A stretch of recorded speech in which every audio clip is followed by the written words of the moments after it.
To use this augmented reality, we need an image to display so the camera can recognise what to put the virtual object onto. This is just my normal smartphone camera. When we point the smartphone with the app running towards this image, you'll see that it creates a virtual model of Jupiter on the postcard. If I remove the phone, it disappears, and if I put it back, it appears again. We can move the postcard around, we can travel closer to the virtual object, and you can see the moon's travelling around the background.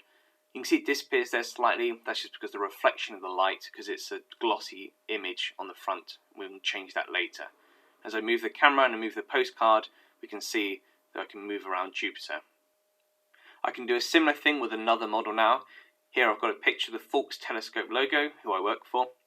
And I see if I put my camera over the front of this, it creates a virtual model of our solar system. Again, I can move the piece of paper around and the phone, and I can move the model of the solar system. I can move closer and get closer to the virtual objects. I can tilt it and move it around, change perspective. If I move it away and move it back, the solar system reappears very, very quickly. I can also put the image down on the table, and then I don't have to hold it anymore, and I can simply move the camera around so I can explore it while it's on the table.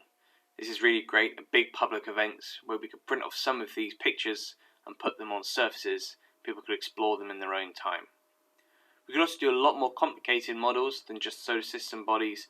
We can do really detailed models of things like the Gaia satellite, which is shown here. Again, I can move the piece of paper around, it moves the model, I can get closer to it. I can actually even go inside the model to see what it looks like on the inside.